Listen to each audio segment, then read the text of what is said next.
Welcome to the Futurist Society podcast, where we delve into the latest advancements in technology, science, and culture. The Futurist Society is your window into all of the awesomeness that the future holds. Hey everybody, welcome back to the Futurist Society, where as always, we're talking in the present, but talking about the future. As always, we got an amazing panel of guests for you. Today, we actually have two people from the Department of Emerging Technologies in the city of Boston. We have Michael Lawrence Evans and Abigail Menendez, who are doing some really amazing things with the city of Boston. And as a person who lives in the area, I was really excited to talk to them. So thank you guys for coming on the podcast, and tell us a little bit about what you guys are doing. Oh, yeah. So I'm Michael. Basically we started a new emerging technology office in Boston about a year ago. And we've been slowly building up the team. Abby leads our climate tech work. But in general, we're focusing on three areas. There's one area just generally around AI, just because it's so much part of the zeitgeist right now. And how, AI and machine learning can improve government operations, both internally and externally. There's a second piece that Abby leads around climate tech that we can get into. And then there's a third piece around transportation technology. And so we have a portfolio of projects in those three buckets. And, we're just trying to deliver on those on a day-to-day basis. So tell me a little bit more about the climate side of things, because when I think about climate goals, I don't really think about it in the city aspect. I think about it in the world.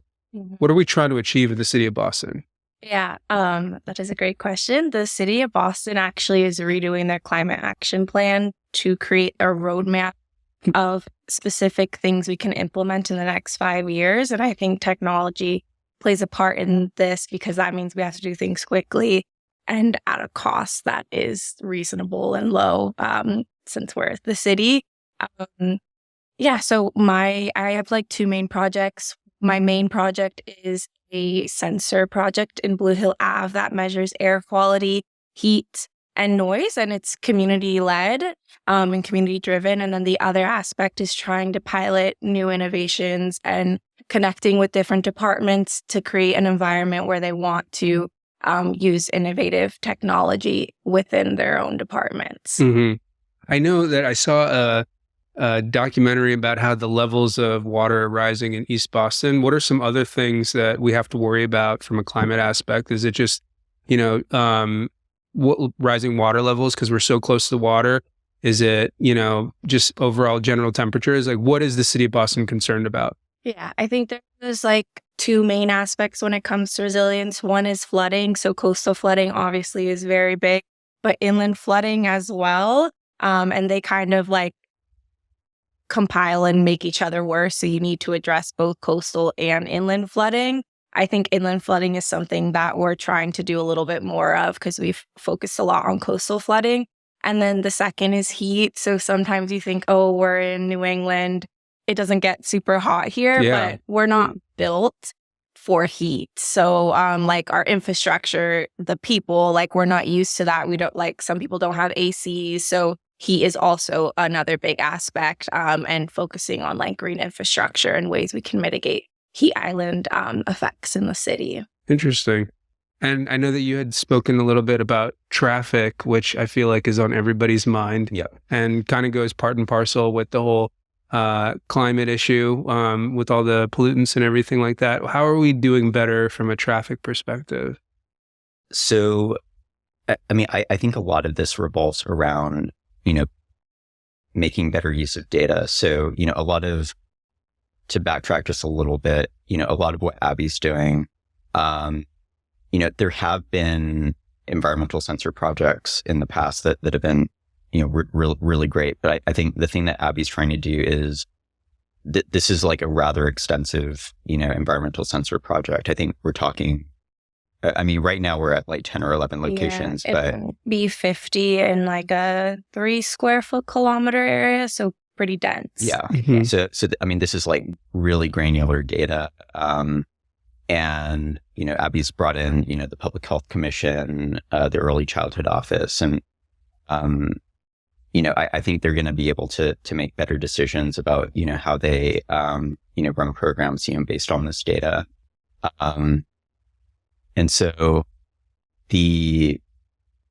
on the transportation front, we just needed better data about how, cars are moving, on our streets. We do have, a network of traffic cameras, and our traffic engineers are watching that movement. But, how do you actually equate that to, delays at our signalized intersections? And then if you're going to make, interventions, how do you actually assess the impact of those interventions? So we've been working on, getting better data about it, and actually getting our traffic management center to, adopt workflows that, with this data, you do more analytics, assess the impact, that kind of thing. The thing that basically made probably the most headlines last year, and we're continuing to work really hard on it, is something called Project Greenlight. This is a research project from Google, where they are using Google Maps driving trends, and they are applying AI to that data, and they're basically sending us signal timing recommendations. And so, every week or two, our traffic engineers get new recommendations on signal timing, and they just see whether it makes sense. They need to see if the most basic thing is whether the signal is actually connected to our traffic management center, and it gets a little bit wonky, but basically, if we're going to make a change, we have to be able to make it remotely. And then thing two is, they're basically assessing it, the recommendation for feasibility, for safety, all the things that a traffic engineer does, before they're implementing a change. And so basically the benefit to this program is that we're making changes based more on fresh data, rather than, fresh traffic data, rather than, data that was maybe collected, 2 or 3 years ago. And then, the benefit is that we can assess the impact pretty quickly, maybe 6 to 8 weeks after, and we don't have to install any equipment. So a lot of times with some of these more adaptive signal programs that you'll see in other cities, they're installing really expensive equipment. It takes and whenever you're kind of doing a technology project like that, it just takes a really long time to implement. And so, the benefit with Greenlight was we could really spin this up rather quickly, and not spend a lot of money on it. I mean, we basically we have a license agreement with Google that we don't pay for, and so it's been really cost efficient for the city so far. So you're in the implementation phase for that. Yeah, I feel like with the climate stuff, you're still acquiring data, correct? Like it's not quite in the implementation phase for any of that stuff yet. I think like half and half. So the half for the sensor project, we have 10 sensors up. We've done a lot of like community events prior to that to get like feedback on what were the priorities to like measure in regards to climate and where things should be placed. And then, so we are currently collecting data on PM 2.5, PM 1, PM 10. There's a dashboard. What is that? What are those acronyms? So that is particulate matter. Okay. Yeah. So the main one that is the one that community members should look out for the most is PM 2.5, because that's what can like get into your lungs. And if you have asthma, if you are a child, if you're like elderly, that's what affects you the most. So we have a dashboard and you can actually see spikes when there's traffic in Blue Hill Ave in the morning and at night. So it is collecting data. And then the next step would be like analyzing that data and seeing what the community members want the data used for, and then implementing and the data and the community voice within city departments. Like Michael said, I've been talking to BPHC, Office of Green Infrastructure, like what can we do with this data to develop solutions to address that.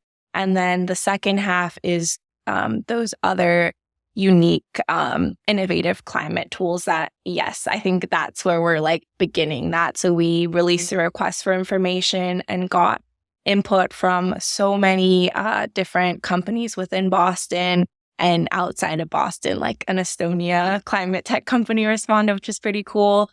So we're taking all that data and seeing how those companies can work with the city, and then areas we could support that ecosystem to make Boston an even bigger like climate tech hub. Mm-hmm. Yeah. Oh, I was gonna just add one thing if I Yeah, could. of course. Yeah. I think the kinds of things that we're collecting with the sensors is really interesting, especially there are a couple things that are on my mind. So my and Abby, you're gonna have to correct me as I kind of work through this. So my understanding is that most of the air quality data that we're getting is pretty much sensors at the airport. Is that right? So that is like another great input for the heat. So so like you were saying, in Boston for the city, when we release like heat notifications that it's too hot, it's based out of the Logan airport. But that temperature doesn't match like streets in inland communities. It gets hotter there faster than the airport. So there's kind of a lag between that alert system. Right. So like some of the basis for this project that Abby's working on. So this is also a collaboration with Northeastern. There's a professor named Dan O'Brien who we collaborated on the so it's an NSF funded project.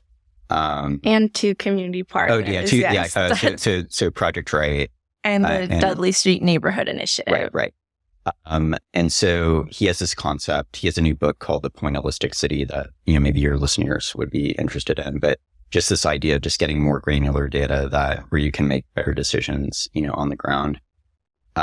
So anyway, I think it's kind of an interesting thing where just letting people know how air quality data is getting, and heat, but is getting collected, that it's not necessarily in the spot where you need it.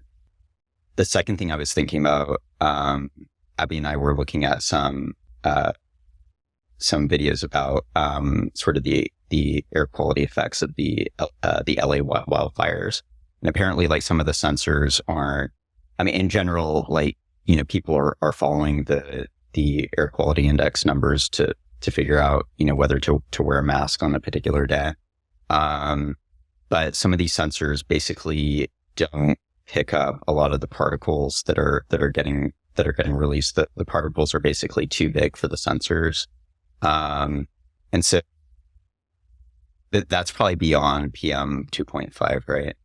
Yes, we do measure PM 10 though too. Oh, okay, so we do measure like larger ones. Yeah. Yeah. And also, just because your audience is like people that love technology, I think another big thing with that project is like, what is a sensor? And part of the community events, they took apart sensors and showed it, because if you open, they're all over Blue Hill Ave, but if you actually open them, it's like basic equipment that you could find in like your house almost. So it's nothing like super crazy. Right. So coming from a layperson's understanding of it, I get a notification on my phone for what the air quality is, and that's separate from what you guys are doing. You're doing a more localized evaluation so that people who are in these communities where you have these sensors can have a better understanding of what their air quality is. Is that correct? That's right. Yeah. And so Abby and the team also launched like a public dashboard, so you can go to our website on boston.gov and actually kind of dig into every single one of the sensors and on a particular block, see what the, air quality is. And, over time we'll be adding more metrics. Mm-hmm. We're working on creating like an alert system too, if you sign up, just so that you get it for your street, not for all of Boston. Mm-hmm. Yeah. I got to come back to the traffic, because like that's something that's so top of mind for everybody, right? Like, are we getting benefits from this stuff? Is this something that you can say like, oh, well, because of our systems that we've put in place, traffic is down 10%? Well, so it turns out that traffic is down 10%. I'm not going to necessarily say that that's because of Project Greenlight.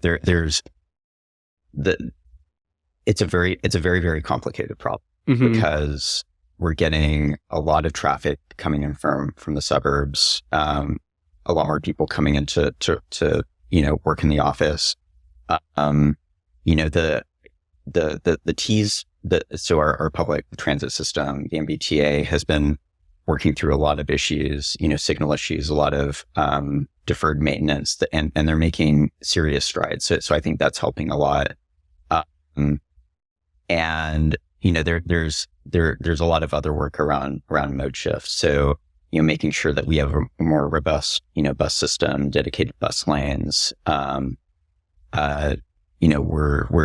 city is just starting to work with the T on a concept called transit signal priority. So this is they just had a press release last week where we piloted transit signal priority at 3 intersections on Brighton Avenue, and saw more reliable bus, faster travel times, that sort of thing. So the way I think about, improving traffic is sort of a, all of the above type of approach. I don't think it's necessarily like, okay, we'll perfectly optimize all of our signals and then traffic will go down X%. So I think that's the thing that you need to keep in mind. But there, whether our signals are optimized or not, it is like a decent, piece of, the delays that people, experience. I mean, I don't know whether to believe this number or not, but I did see an analysis that, said it's about, 30% of the delay that people experience. Now, I don't know what the exact number is, but that was their estimate. Yeah. That 90% of statistics are made up on the spot. Yeah. So I will say that, the analysis that we have done at the intersections where we've, done, more kind of, not necessarily like real time, but closer to real time, optimization, is, seeing anywhere between like an 8 to 24%, reduction in delay at those intersections. And so, the thing with traffic engineering, and I'm not a traffic engineer, but it gets really complicated really fast. All of the metrics that they're that they're talking about, but they're in a press release that we put out, when we announced Greenlight, last August,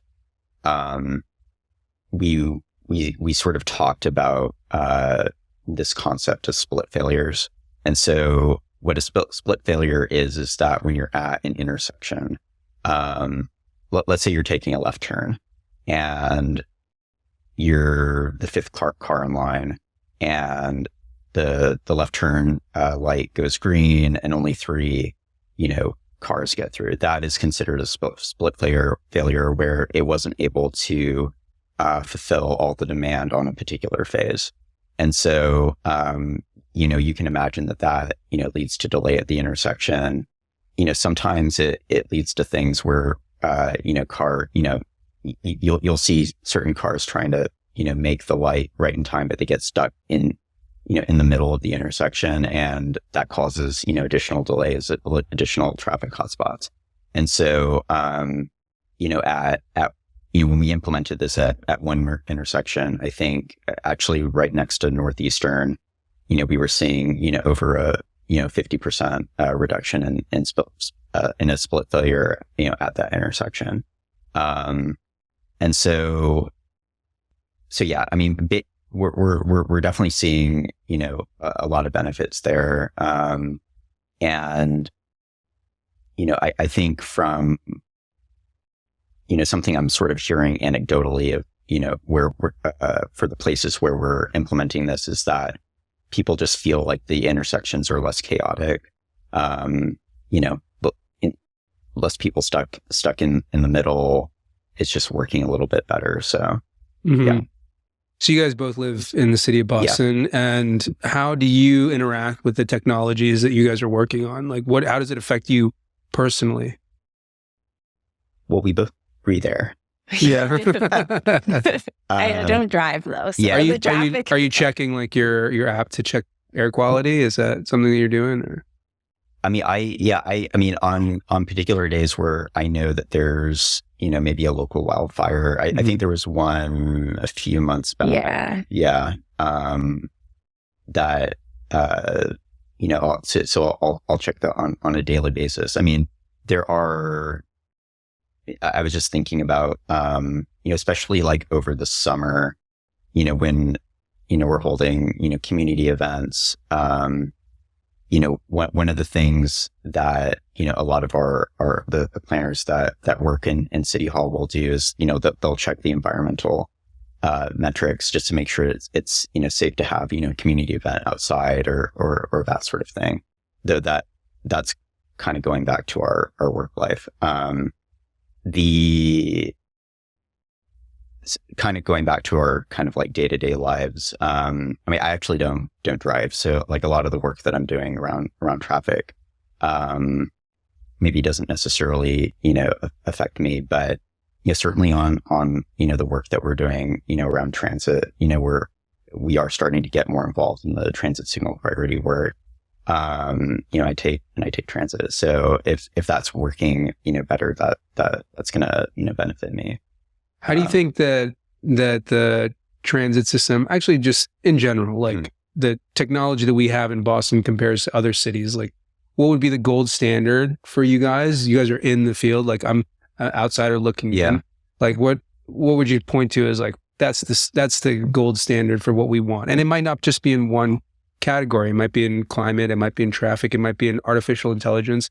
What are some cities that you look to for inspiration? Yeah. Oh, I mean, so I will say, I think, Boston is doing, a great job, across those areas, especially climate, in terms of, transportation. When I, just thinking about transit, when I think about, a city like Tokyo, you have incredibly reliable service. I mean, the other thing is just like in a city like Tokyo, just the sheer demand for public transit and the standards that they have, are really inspiring. So, I think, a lot of what they're doing is really cool. There's actually a lot of great stuff that's happened in London where, so my mom is from the UK, and so I would go to London every summer growing up. And I remember just how bad the air quality was, growing up. And, I was watching news reports, when I was like 9-10 years old. And like when I was, overseas and, talking about how it, it was like some of the worst air quality in the world. And now it has like some of the best air quality in the world. And so they've done a lot of incredible work around, just sort of like raising environmental standards. And, one of the things that has had like a lot of impact is around congestion pricing, in the city. And so just, less cars just kind of, going around, and trucks going around city streets to improve, air quality. So I think, what they've done, on that front has been really cool. Yeah. So, Tokyo is pretty cool. London's pretty cool. How do we stack up in regards to air quality from these different cities? Are we pretty clean in comparison, or do we have a ways to go? I think we're pretty clean. I think in regards to like building out a larger sensor network, I think that is where I could see Boston going. Like Chelsea and Brookline actually have like a lot, but they're a smaller city. So I think kind of replicating what's happening in Dorchester and Roxbury to different cities, so what's going on your street. And then just like climate innovation. I know we talked about this in the beginning, but like New York, and like Long Beach have programs, kind of like what we're trying to do with implementing new tech. So yeah, I would say like those are kind of cities that we're looking at to replicate a little bit. Yeah. How do we make cities more efficient and more responsive to people that live there? You know, like I feel like the technology that you guys are focusing on is great and all, but sometimes like when I go to the DMV, I have to have an appointment like 3 weeks out, you know, which I feel like is a logistics problem. It's a technology problem. And it's not individual to me. I think that many people who live in big cities, I wouldn't even say Boston is the only one, but many people who live in big cities feel like it's not as responsive as a smaller town where you have a little bit more local flair to it. You know, would you agree with that, or is that something that you would disagree with? I mean, I think it depends on the city. I mean, I think it's a very big topic. I mean, this is basically what the whole field of, you know, civic technology is has been grappling with for many years at this point. And it also kind of depends on like the bureaucracy that you're kind of talking about. So, you know, state versus federal versus city. I would say in general, I mean, I know the most about Boston, so I can mostly just talk about Boston. And, you know, I think, you know, Boston's doing a great job with it in terms of, you know, being responsive to, constituent questions and that sort of thing. We were one of the first cities to implement a 311 system. We didn't actually call it 311 at the time. It was called the mayor's hotline. And so that this was a number that people could call, to, you know, report a pothole, report, graffiti, get a sidewalk fixed, that sort of thing. And now it's called Boss 311. And so, you know, whether you want to email us or give us a phone call or, you know, report something on an app, it gets fixed pretty quickly. I think so for a pothole, I think the standard is that it gets fixed within 48 hours, and people are kind of shocked at how quick that is. There's a very, very robust basic city services team in Boston that, you know, responds to a lot of this. I mean, you just sort of have to have, you know, the infrastructure and resources in place to get it done. Some cities aren't as well resourced, and that is kind of where things can fall apart a little bit. So, do you ever try? I mean, you live in Cambridge. Do you try Cambridge's 311 out much? I haven't. I've actually never really tried it. But what I can say is that, like, for example, I had to get my driver's license. Yeah. And it was like gonna be expired in 2 weeks. And I thought it was just going to be a simple matter of just going down there. But you have to make an appointment. And the appointments were like at least a month out for anywhere. And so I had to travel 40 minutes to Taunton, Massachusetts. Yeah. Because they're ready to go. You know, like I could go tomorrow. Right. And part of that is population. I'm understanding of that. But part of it is bureaucracy, right? Like part of it is like the fact that we live in a city where, you know, there's lots of layers. And maybe that's my naive understanding as an outsider looking in. That's one of the reasons why I wanted to talk to you guys. Like, how is technology fixing these problems? I can tell you that for the majority of people that I talk to, they're worried about the traffic. You know, like they look at the traffic as something that is the city's responsibility that they're supposed to fix. And I think climate is important. Like, I think that, you know, I want my daughter to have clean air and stuff like that, you know, she has all of the benefits of health that somebody that's living out in, like, you know, a farm has. But I just, sometimes I feel like living in a big city, there's a lot of layers of bureaucracy that I have to get through to get the stuff done, which is part of the reasons why I think a lot of people move out of the city. You know, it's like young people that are moving to Boston now, right? Like the cities are more difficult. I think as a parent, it's more difficult to raise a family in a city just because of those layers of bureaucracy. Like if I need to get some sort of admin stuff done, there's just it's an extra layer of difficulty that I might not have in the suburbs. Have you guys heard that, or is that just my own perspective? Yeah, I mean, I think flavors of it. There's sort of as you mentioned, there's kind of like a lot of layers there.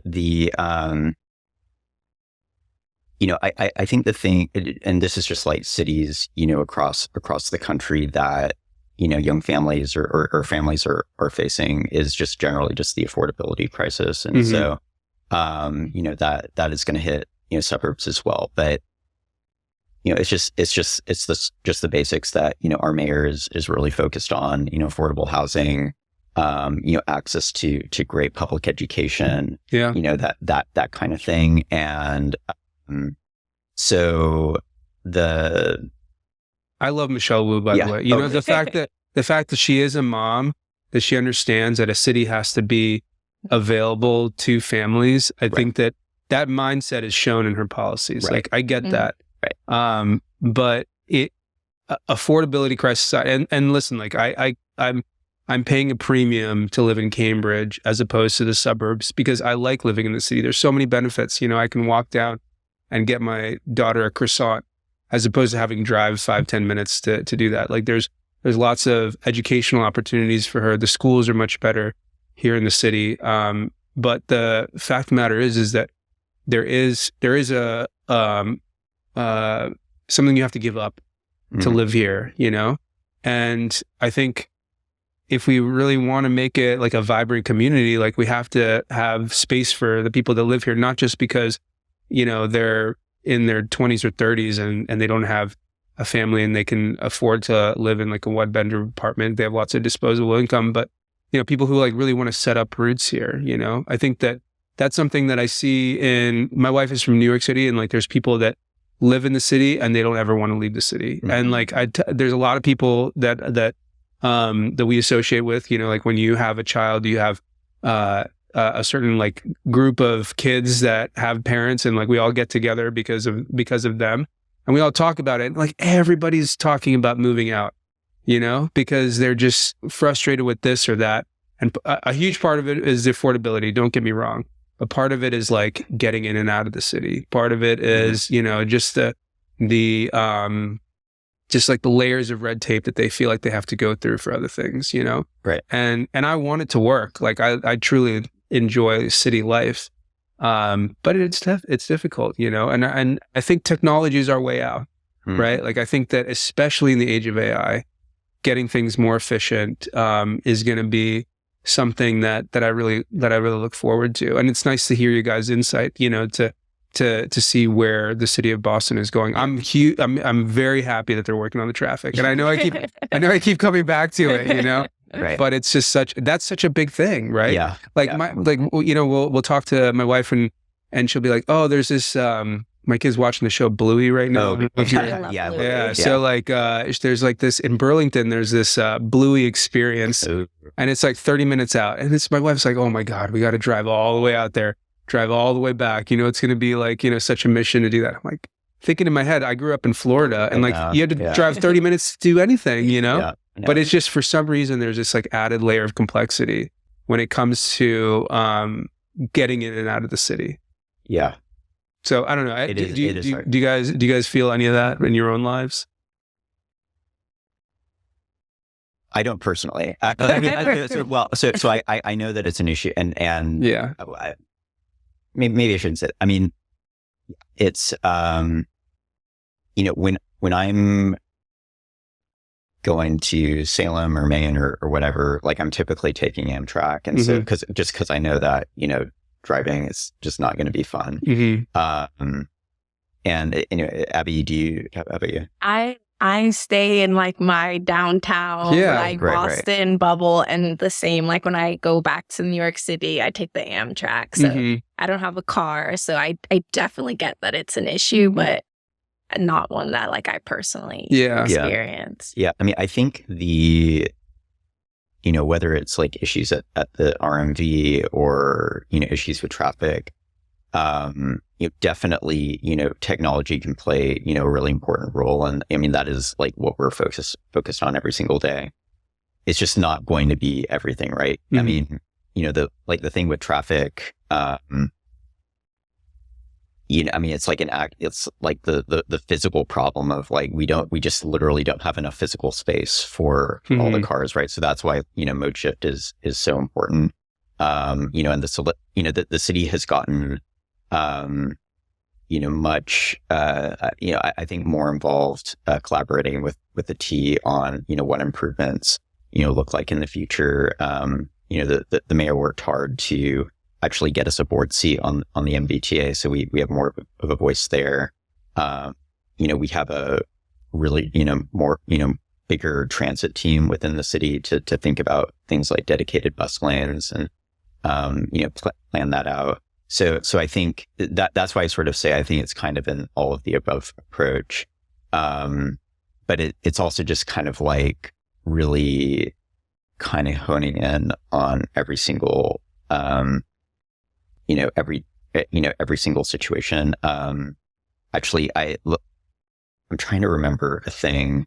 I was just thinking about this because you're a surgeon. I remember, I think this was like the 2008 debate between Obama and John McCain. And John McCain was talking about, taking like an axe to the federal budget. Yeah, Obama said he wanted to use a scalpel. Exactly. Yeah. Yeah. So, it wasn't, I don't think that Obama was necessarily thinking, I mean, he had big idea, like it wasn't like he wanted status quo, but it's just kind of like really kind of honing in on situations. So, yeah.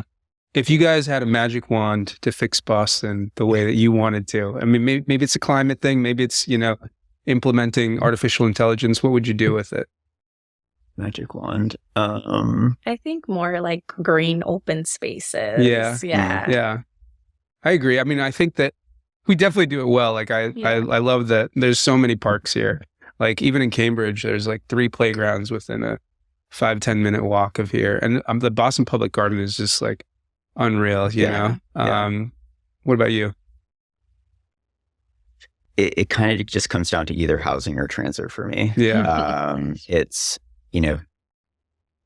transit, like if you take a subway, just really reliable, 5-minute headways. If I walk through, the door of, Charles MGH, T station, that I know I'm going to get a train to wherever I need to go within 5 minutes. So like that's sort of the concept.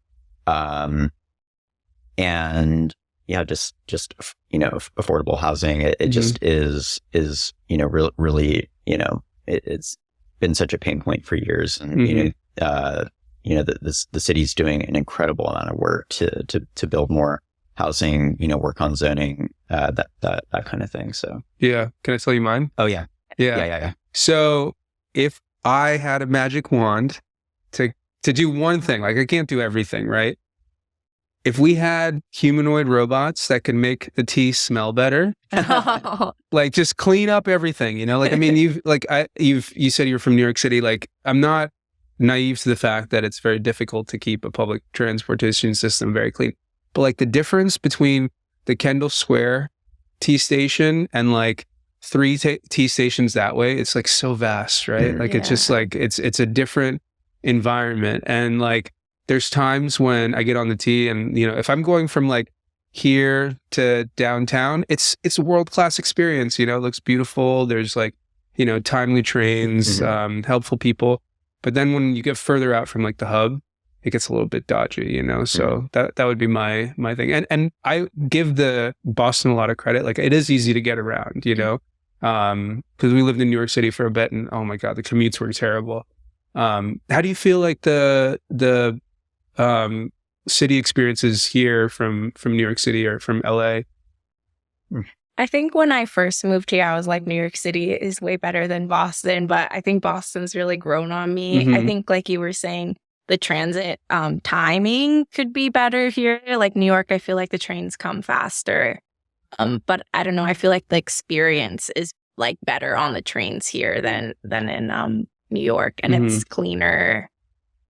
I like it better now. Yeah. So I grew up in the Bay Area and then lived in LA for a bit. I think versus LA, I think when all's kind of said and done, I do find life easier here just because I can, like, where I'm living right now, just like walking to the supermarket, just walking to work. My library is really close, like everything's really close, right? And, just like you're constantly, in traffic in LA and, think it just takes longer to get, the basics of your life, done.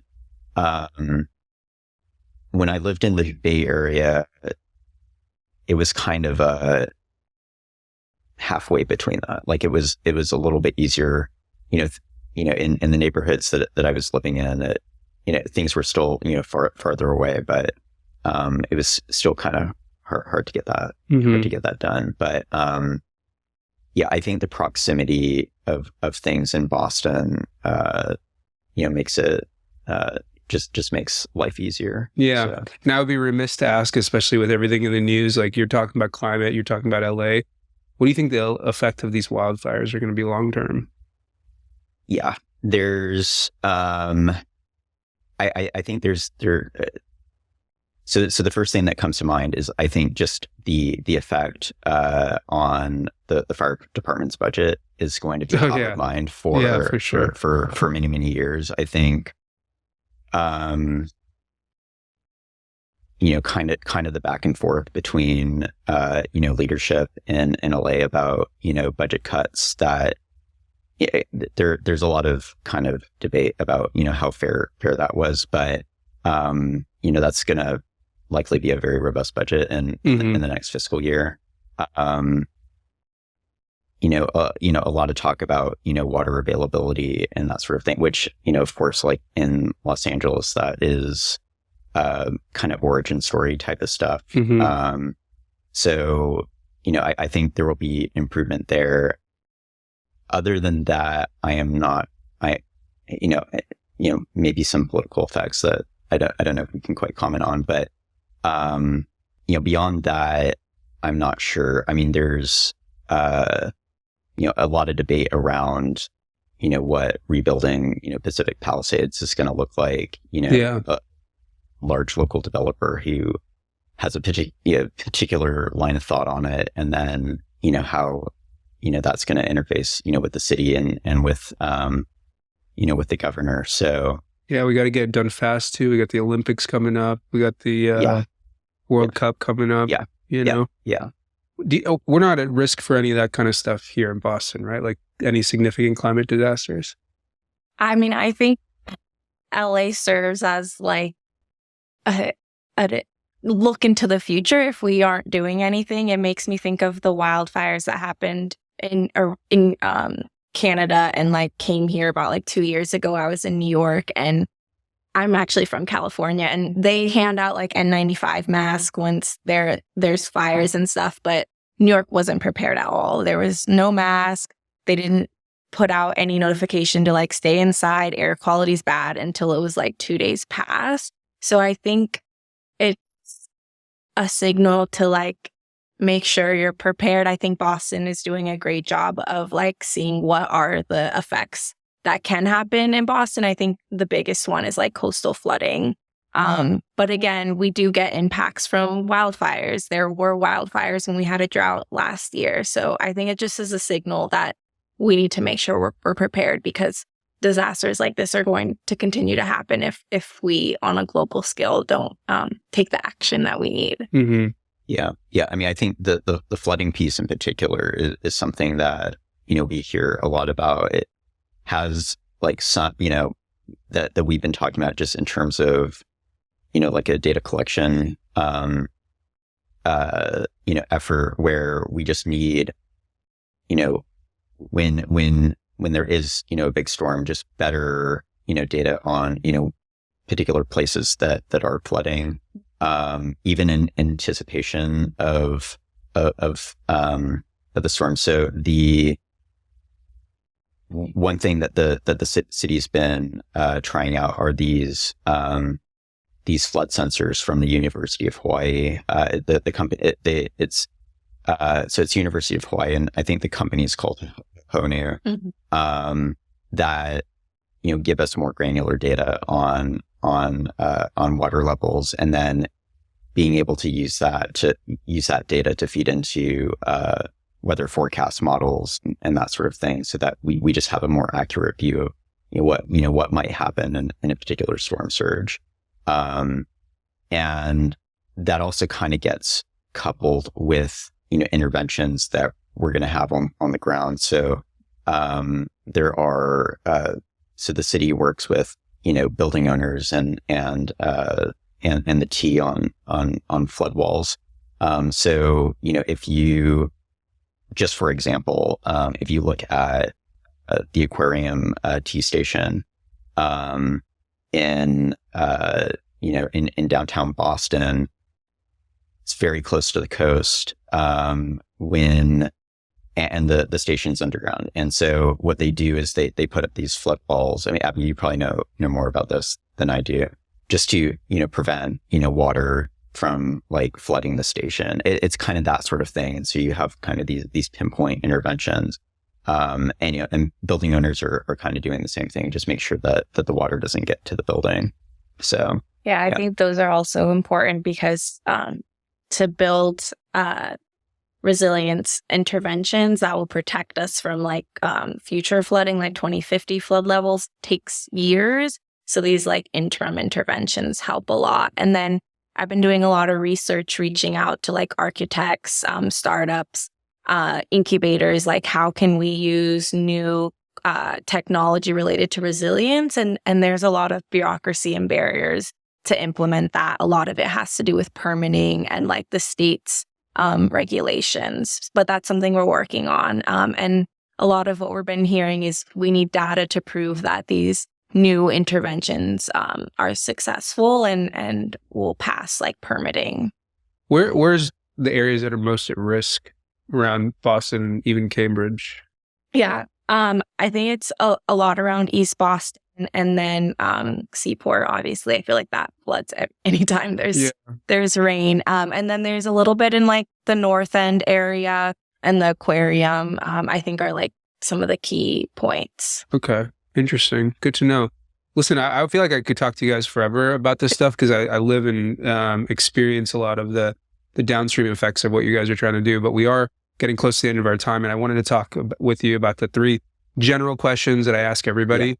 Yeah. So the first one is, where do you see Boston in 10 years? Like, what is it that, or maybe not realistically where you see it, but where do you want to see it in 10 years?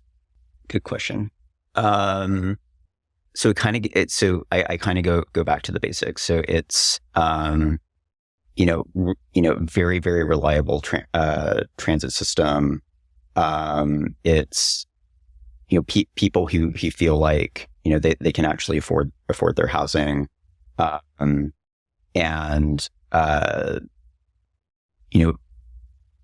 people who feel like their public education system is really fulfilling, their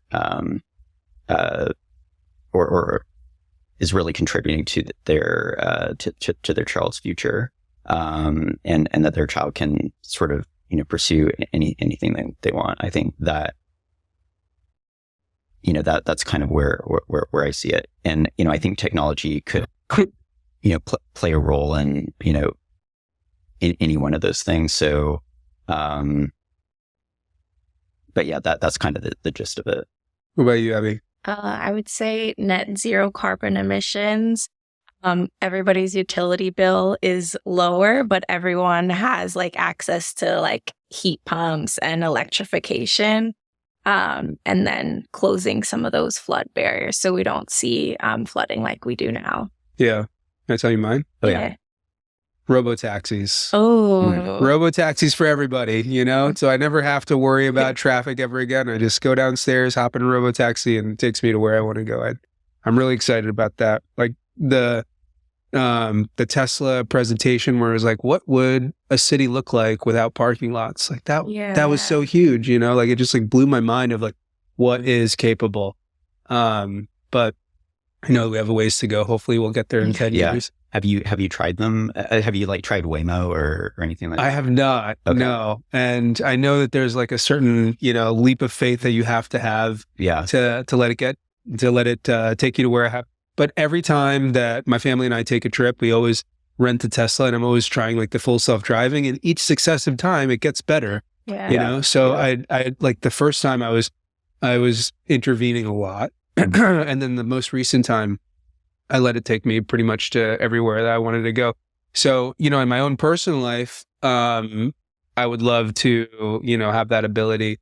But I don't want to compromise on like a gas engine. Like it's something that I feel like, I commute 30 minutes outside of Boston. I might not have like the ability to charge my EV and that kind of stuff. So there's definitely a component of it of convenience that I haven't been able to make the jump myself.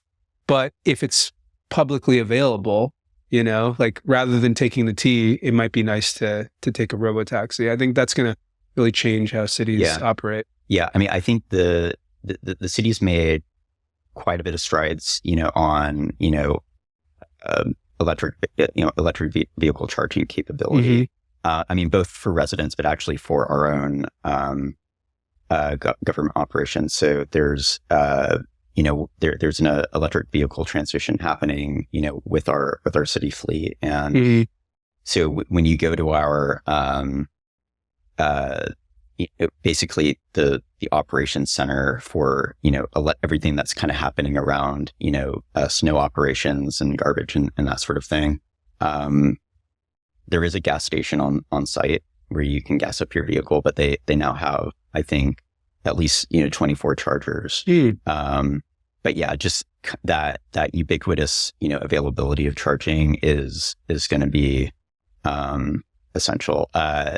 One thing to note on sort of the robotaxi thing, I had a chance to try it out in Los Angeles. So I was out there for a conference, and basically they made it available to the general public I think the second day that we were there. So we tried it out a couple times, and it's definitely an experience. And so I think was it a good experience? Yeah.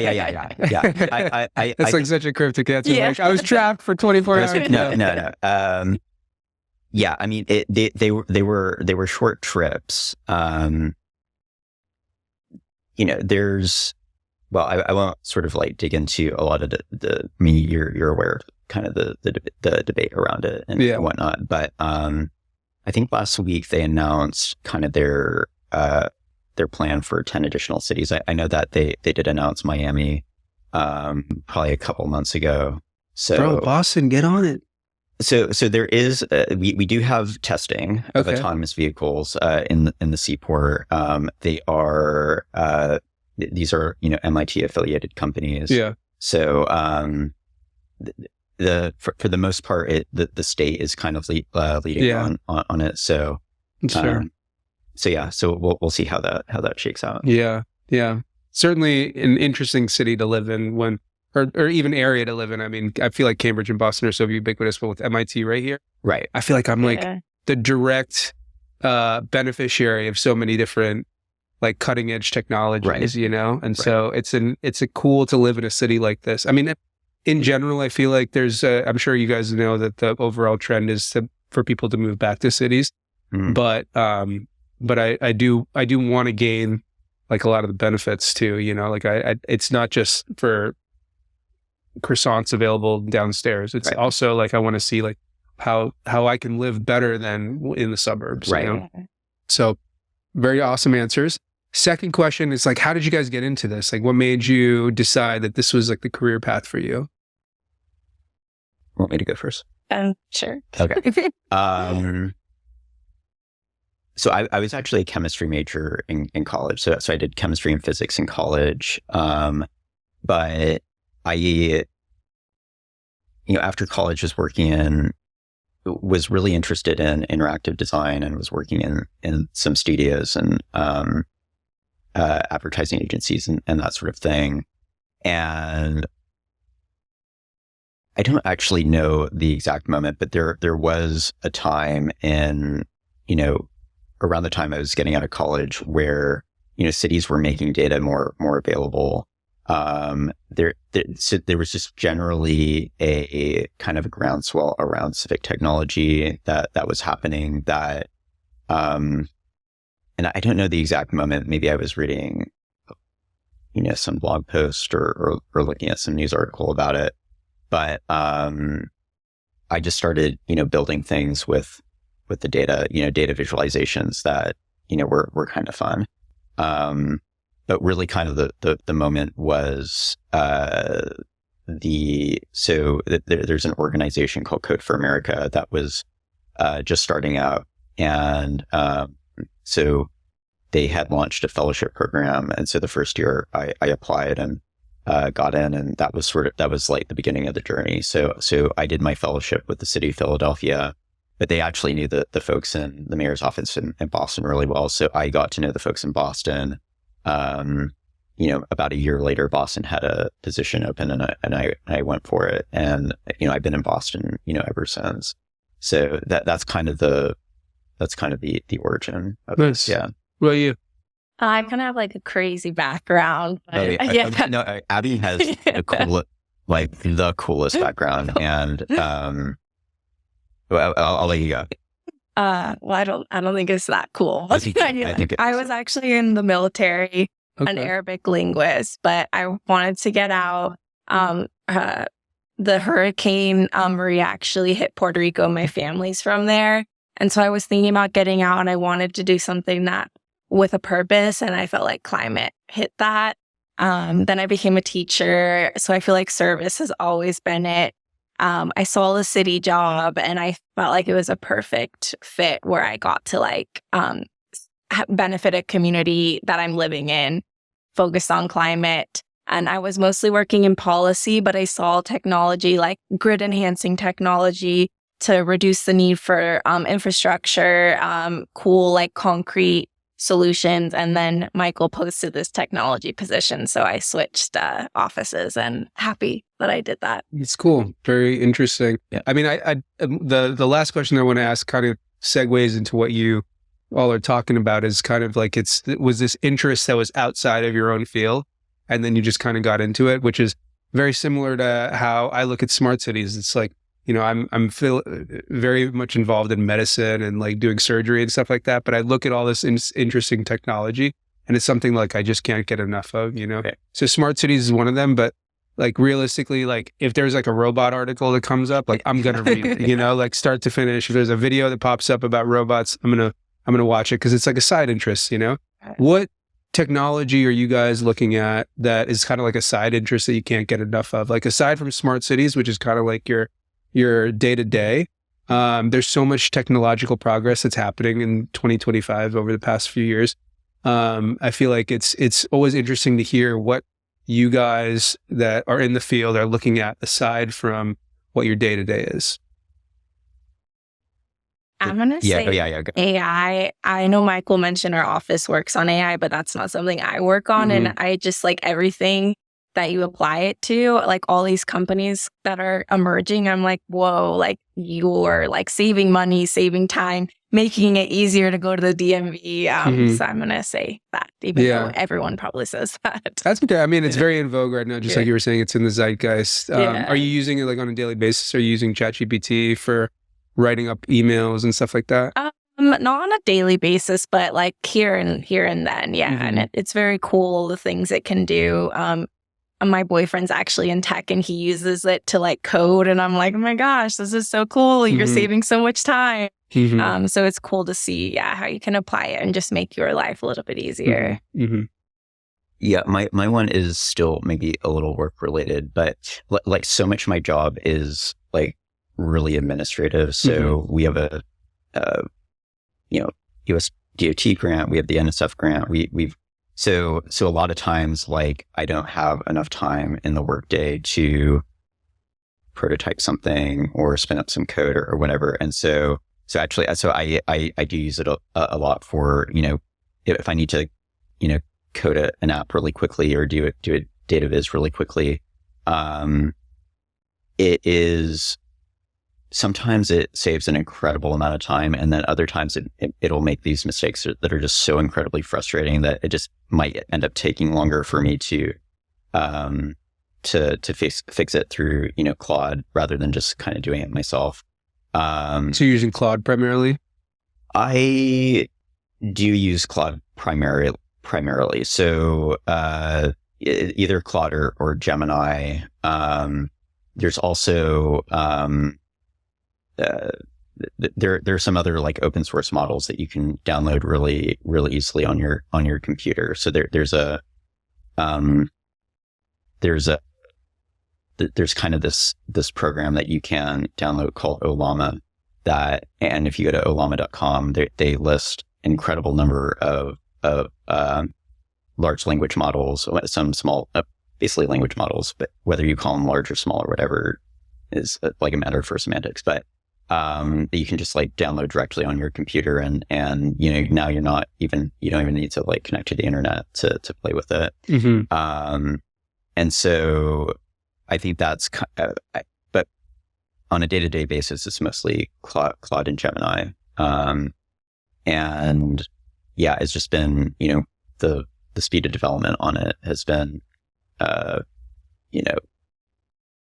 almost shocking. So yeah. Have you guys tried DeepSeek at all? I haven't. I'm definitely intrigued by how it was developed. I've talked to our CIO a little bit about like what would even be our policy around using it internally. Mm-hmm. We're like a little over a week in on the hype. How it kind of blew up. Mm-hmm.